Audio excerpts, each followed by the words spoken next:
Mísseis para o Irã. Ajuda secreta aos contras. Contas secretas na Suíça e subornos a obscuros vendedores de armas. Alguns estudiosos dizem que o caso Irã-Contras foi mais complexo do que qualquer trama já inventada por Hollywood. As revelações da intriga internacional estarreceram os americanos comuns e os experientes congressistas também. Nada pareceu mais bizarro, entretanto, do que aquela autoridade iraniana mostrando uma Bíblia com capa de couro diante das câmeras. Quem poderia esquecer seu sorriso triunfante quando informou que a Bíblia tinha sido um presente do presidente Reagan? Está escrito, com George Vanderman, apresentando o Cristo vivo como resposta às suas necessidades mais profundas. Hoje, o misticismo islâmico.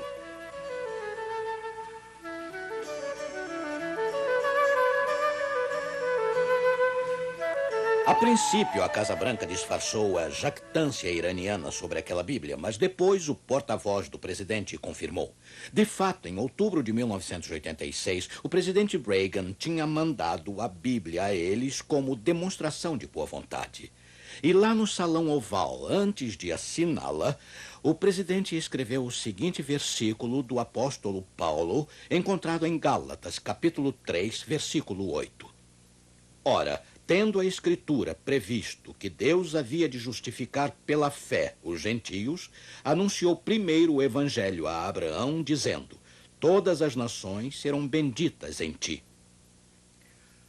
Ora, o que o presidente quis dizer ao citar este versículo? Ele estava lembrando aos iranianos que todos nós, como descendentes de Abraão, somos juntos filhos de Deus. O presidente Reagan queria desesperadamente atingir o coração dos líderes iranianos devido à sua preocupação com nossos reféns.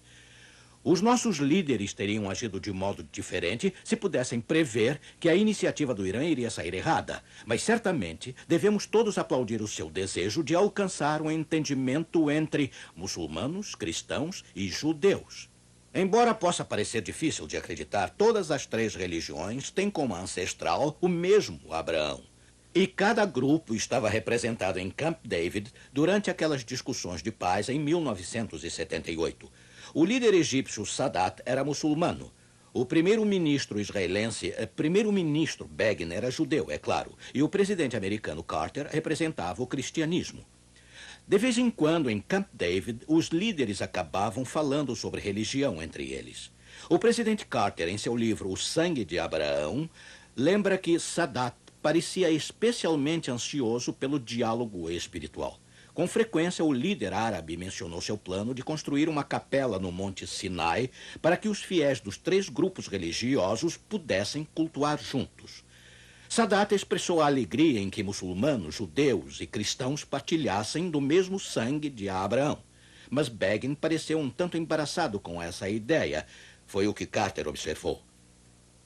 Este é o monte do templo na antiga Jerusalém, o local do templo de Salomão, e agora o centro das religiões mais importantes do mundo. Este templo muçulmano é a conhecida Redoma da Rocha. Ora, todas as três religiões reivindicam o mesmo pai em Abraão, e muitas pessoas têm curiosidade sobre o islamismo, a crença dos muçulmanos. Talvez você se surpreenda ao saber que a tolerância religiosa para cristãos e judeus é de fato um dos princípios básicos do islamismo. Maomé, o pioneiro dos muçulmanos, defendia o direito de os cristãos e judeus crerem tranquilamente no que desejassem. É claro, pregar o evangelho em terras islâmicas sempre foi um tremendo desafio. Maomé nasceu no final do século VI na cidade de Meca, um importante centro de comércio da Arábia Ocidental, a qual atualmente chamamos de Arábia Saudita. Aos 20 anos, ele arrumou um emprego com uma viúva rica e em pouco tempo estavam casados. Por volta dos 40 anos, Maomé teve uma visão na qual ele creu que Deus o chamou para apresentar uma mensagem especial ao mundo. Seu movimento religioso foi levado pelas espadas dos árabes por todo o Oriente Médio e para a Europa. De fato, milhares de cristãos se tornaram muçulmanos da noite para o dia. O islamismo se espalhou pelo norte até os Alpes, mantendo-se firme na Suíça até o século X. Na verdade, se os exércitos árabes não tivessem sido derrotados na Batalha de Tours por Charles Martel em 732, toda a Europa provavelmente teria se tornado muçulmana. Não é de admirar que a Igreja, nas trevas da Idade Média, temesse o islamismo quase tanto quanto nós, no século XX, tememos a guerra nuclear. Bem, existem quase 800 milhões de muçulmanos hoje em mais de 70 países, inclusive em todas as nações que cercam Israel. Muitos muçulmanos jamais saem de sua casa sem levar consigo suas escrituras, o Alcorão. Os muçulmanos adoram Alá como o único Deus e veneram Maomé como seu profeta. Eles se inclinam juntos em oração 5 vezes ao dia. Eles também jejuam entre o alvorecer e o pôr do sol durante um mês inteiro a cada ano e evitam o jogo, as bebidas e carne de porco. Sem dúvida, os muçulmanos levam a sua religião a sério. Na verdade, a palavra Islã quer dizer total submissão a Alá. Os muçulmanos veneram Abraão, que eles chamam de Ibrahim, como seu pai fundador, que deu o exemplo de obediência e dedicação irrestrita. O que os muçulmanos pensam de Jesus Cristo? Esta é a questão. Bem, eles o aceitam como um profeta e professor, mas não como filho de Deus e salvador dos pecados.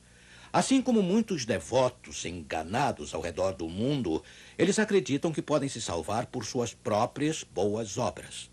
Bem, já que os muçulmanos rejeitam a Jesus como o Messias, será que têm o direito de se considerar o povo escolhido do céu? Por eles terem o sangue de Abraão, será que eles podem reivindicá-lo como seu pai espiritual? Perguntas bastante provocantes, você não acha? E quanto ao povo judeu, que também rejeitou Jesus como o Messias? Eles não o veneram como um profeta, como os muçulmanos fazem. Podem os israelenses hoje se considerar o povo escolhido de Deus, através do sangue de Abraão, apesar de rejeitarem o sangue de Cristo? Muçulmanos, judeus e cristãos, todos honram o mesmo pai espiritual. Será que todos temos direitos iguais em relação a Abraão? Para saber isto, temos que voltar 4.000 anos no tempo e explorar as raízes da nossa religião. Eu estou aqui na velha Hebrom, o lugar onde Abraão comprou um pedaço de terra para enterrar sua esposa. Aprendemos que o nome original de Abraão era Abrão e o nome de sua esposa era Sarai. Pela fé, Abrão e Sarai obedeceram ao chamado do Senhor, mudando-se de sua terra natal de lugar para lugar antes de finalmente se estabelecerem na terra prometida de Canaã. Bem, depois de muitos anos de espera por um filho, eles decidiram tomar o problema nas próprias mãos, fora da vontade de Deus. A própria Sarai teve a ideia. Por que não tomar sua criada Agar e ter um filho com ela? Abrão concordou. Agar deu a ele Ismael, que os muçulmanos honram como seu ancestral. Mas Deus se recusou a reconhecer o filho de Agar como o herdeiro da promessa feita a Abrão através de Sarai. Bem, 13 anos mais passaram após o nascimento de Ismael. Finalmente chegou o tempo do cumprimento da aliança. Isso foi na noite em que o Senhor chamou Abrão para fora de sua tenda e o mandou olhar para as estrelas no céu do deserto. Assim serão seus descendentes, Deus prometeu. Aí o Senhor disse a Abrão algo mais inesperado ainda. Ele disse: "E não se chamará mais o teu nome Abrão, mas Abraão será o teu nome, porque por pai da multidão de nações te tenho posto." O nome de Sarai, Deus mudou para Sara, que quer dizer a mãe de muitas nações. Bem, foi preciso muita fé para Abraão e Sara aceitarem seus novos nomes. Como poderia um homem de 100 anos e sua esposa sem filhos de 90 anos se considerar desde já pai de muitas nações? Humanamente falando, a ideia era tola. Tão ridícula que Abraão caiu sobre o seu rosto e riu ali mesmo na presença de Deus. Imagine! Eventualmente, Abraão e Sara aceitaram a promessa de Deus e a sua fé foi contada como justiça. Note que Deus os havia declarado como pais, uma coisa que eles não eram. uma coisa da qual eles se consideravam completamente indignos. Mas pela fé, eles aceitaram seus novos nomes, muito embora a maneira como Deus os havia chamado não representasse o que eles eram de fato. Através desta experiência de Abraão e Sara, podemos entender a fé exigida para a aliança. A fé salvadora envolve a aceitação da declaração de Deus de algo que não somos. Como vê, quando nos arrependemos e cremos, o Senhor nos considera perfeitos através do sangue de Cristo, apesar de sermos indignos e impuros. Mas note que a fé gerou fruto para Abraão e Sara. Em pouco tempo, Isaac nasceu, o filho milagroso da aliança. E assim como a fé operou milagres para Abraão e Sara, a fé em Cristo operará milagres e vidas serão transformadas hoje. Alcoólicos se tornarão sóbrios pela graça de Deus. Adúlteros se tornarão esposos dignos de confiança. Orgulhosos legalistas se tornarão crentes humildes e felizes. Portanto, agora temos o passado das 3 religiões: judaísmo, islamismo e cristianismo. Sabe, Deus estabeleceu sua aliança com Abraão através de Sara. Seu filho Isaque foi o filho da fé, através do qual a aliança foi cumprida. Ismael, o filho da carne, nasceu fora desta aliança de fé. No sentido mais verdadeiro, entretanto, Ismael não era filho de Abraão. Afinal, ele não nasceu de Abraão, mas de Abrão, 13 anos antes do nome do patriarca ter sido mudado na base da fé. Portanto, o islamismo, descendendo de Ismael, estava desqualificado da aliança de Abraão desde o princípio. E os muçulmanos hoje, a despeito de seus elevados princípios morais, ainda carecem do princípio da fé necessário ao cumprimento da aliança. Embora o islamismo ensine dedicação e entrega, ele rejeita o evangelho. A única esperança de os muçulmanos se tornarem verdadeiros filhos de Abraão é participando da sua fé, a fé no Messias, da aliança. Ora, e quanto ao povo judeu, podem reivindicar por direito Abraão como seu pai espiritual? Bem, esta pergunta surgiu nos dias de Cristo. Os fariseus não sentiam necessidade de Jesus, afirmando já terem garantido os favores de Deus como filhos de Abraão. Mas Jesus respondeu: se fosseis filhos de Abraão, faríeis as obras de Abraão. Evidentemente, ter o sangue de Abraão não é o bastante. O povo judeu tem que obedecer à aliança da fé, como Abraão fez. Mas o que o povo escolhido de Deus fez com o seu Messias? Infelizmente, os seus não o receberam. A nação de Israel crucificou seu Messias. Mas a misericórdia de Deus continuou. O Cristo ressurreto mandou seus apóstolos primeiro às ovelhas perdidas da casa de Israel. Isto foi porque a nação judaica ainda tinha 3 anos e meio de oportunidade pela frente. Você ainda se lembra da profecia de Daniel 9? Mas aqueles 490 anos de oportunidade para aceitar a aliança se expirariam em 34 depois de Cristo. O que Israel fez com seus últimos anos da graça? Bem, milhares de israelitas aceitaram individualmente a Jesus, mas a nação em si selou sua rejeição à aliança. Após apedrejar o mensageiro de Deus, Estevão, lançaram uma grande perseguição contra todos os que crescem em Jesus. Nesta altura, os apóstolos declararam: cumpria que a vós outros, em primeiro lugar, fosse pregada a palavra de Deus. Mas posto que a rejeitais e a vós mesmos vos julgais indignos da vida eterna, eis aí que nos volvemos para os gentios.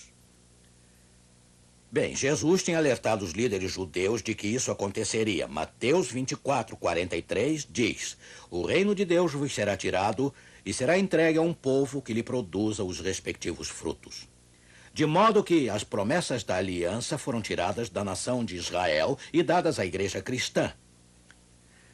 É claro, o povo judeu ainda é bem-vindo a aceitar Jesus como um Messias. Milhares têm feito isso e multidões mais o farão, de acordo com a profecia bíblica. Mas a aliança de Abraão agora não pertence mais a uma nação em particular, mas aos crentes individuais de todas as procedências, judeus e não judeus, e isso é o que a palavra diz em Gálatas 3, versículo 29. E se sois de Cristo, também sois descendentes de Abraão e herdeiros, segundo a promessa. Todos aqueles que rejeitam a fé no Messias da aliança se desqualificam como filhos espirituais de Abraão. Eles são, na verdade, filhos da carne, filhos de Abrão, juntamente com Ismael. Temos que compartilhar da fé de Abraão, não do seu sangue, para sermos o povo da aliança hoje. Agora, qual é a condição espiritual de Israel hoje? O ex-presidente Jimmy Carter fala de sua viagem a Israel em 1973, naquele fascinante livro que escreveu, O Sangue de Abraão. Ele diz que visitou vários kibbutzim, ou povoados judeus, perto do Mar da Galileia. Num sábado, ele foi até a sinagoga local, numa comunidade de algumas centenas de pessoas, e ficou chocado ao encontrar apenas 2 fiéis presentes. Mais tarde, quando os Carters visitaram a primeira-ministra Golda Meir, a conversa desviou para a religião. Carter comentou sobre a falta geral de interesse espiritual entre os israelenses. A primeira-ministra concordou com sua observação, mas disse que não estava preocupada por causa dos judeus ortodoxos existentes. Ela acrescentou sorrindo: se o senhor assistir a uma sessão do Knesset, é o parlamento israelense, o senhor os verá em ação e saberá que eles não perderam a fé. Bem, certamente os judeus ortodoxos de Israel hoje não perderam o seu zelo.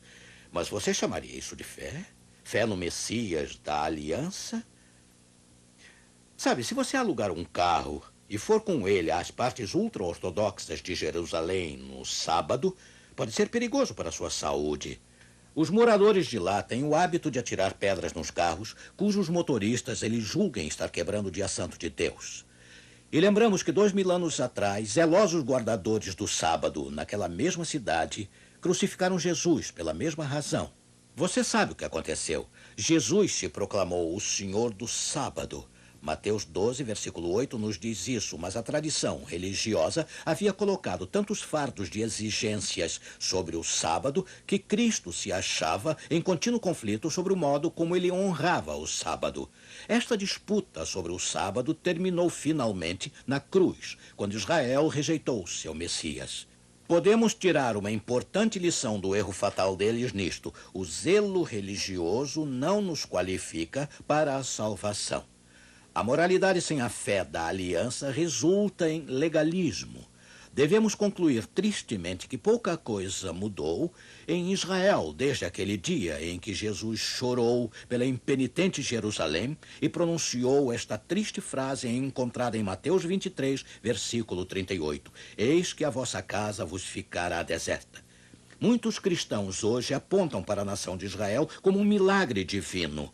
Eles pensam que vem a mão de Deus cumprindo sua aliança lá. Mas lembram-se do islamismo, a força religiosa que cresce mais rápido no mundo? Você ousaria dizer que a miraculosa ascensão do islamismo é a prova de uma bênção divina sobre os muçulmanos? Talvez devêssemos dar mais uma olhada na situação em Israel.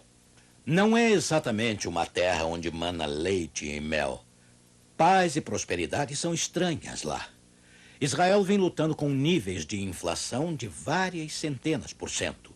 E desde seu início em 1948, a nação tem sofrido um quase constante estado de guerra. Sem a ajuda maciça e contínua dos dólares americanos, Israel provavelmente não sobreviveria.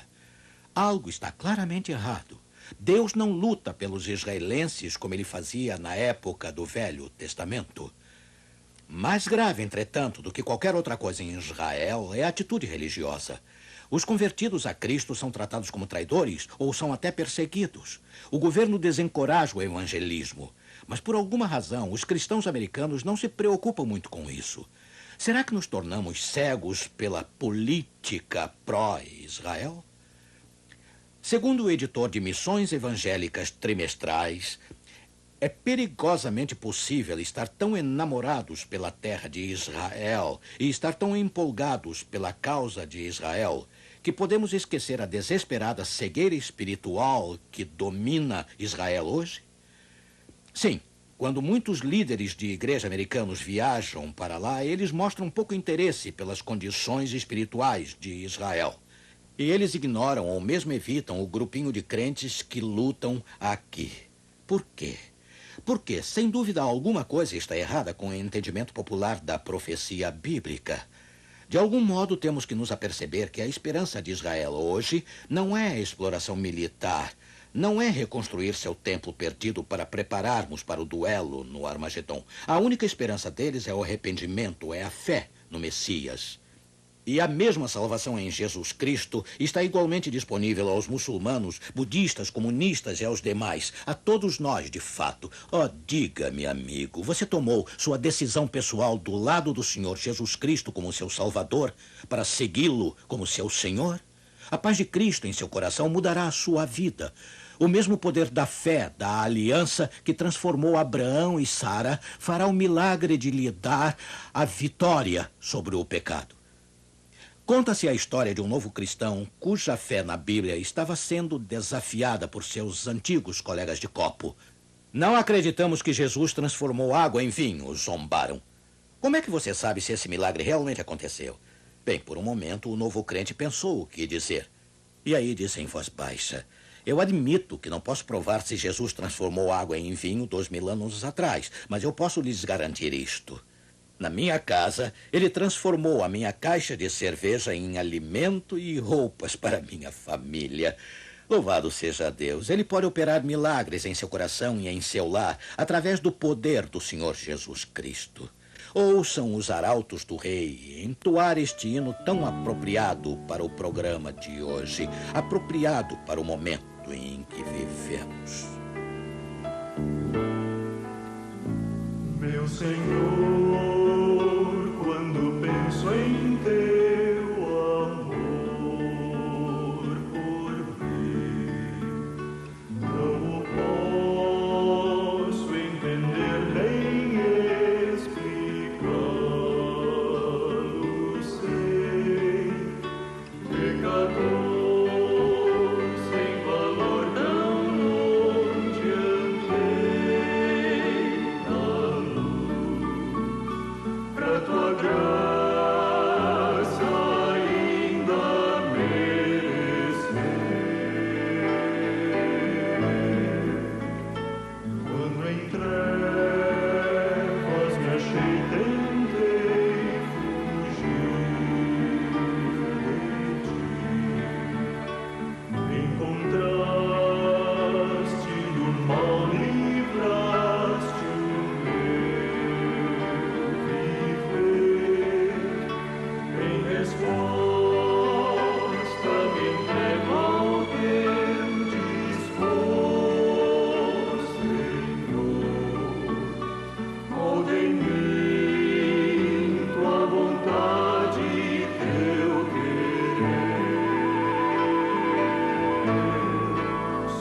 Obrigado, arautos do rei. Oremos. Maravilhoso Deus, obrigado pelo livro de Daniel. Quanta coisa que precisávamos saber está sendo focalizada. E, Senhor, mantém nossos olhos em direção de Jesus, teu Filho, como a nossa única esperança. Em nome dele nós oramos. Amém. O programa Está Escrito tem o prazer de lhe oferecer esta série de estudos sobre a Bíblia, com o objetivo de motivá-lo a conhecer a Deus e viver a paz que só Ele pode dar. Esses estudos irão ajudá-lo a descobrir o sentido da vida. Eu tenho certeza de que esse curso vai fazer muito bem para você. E mais, ele é de graça. Inscreva-se gratuitamente no curso bíblico do Está Escrito, escrevendo agora mesmo para a Caixa Postal 1800, CEP 20001-970, Rio de Janeiro. Se preferir, ligue para 021-284-9090. Caixa Postal 1800, CEP 20001-970, Rio de Janeiro. E os convido para assistirem na próxima semana à Guerra Civil do Anticristo. Mas agora chegou o momento de dizer até logo a todos. Mas lembrem-se, está escrito, não só de pão viverá o homem, mas de toda a palavra que sai da boca de Deus. De 22 a 24 de outubro será realizado em Penedo, Rio de Janeiro, o 4º Encontro Nacional da Federação de Empresários, Executivos e Profissionais Liberais Adventistas do Brasil, que terá a presença do pastor Léo Ranzolin. Inscreva-se já. Maiores informações, 021-284-9090. O tema do Está Escrito da próxima semana será a Guerra Civil do Anticristo. Conheça o que a profecia bíblica tem a dizer sobre o futuro. Reúna sua família, convide seus amigos para o próximo domingo neste mesmo horário. Uma feliz semana para você.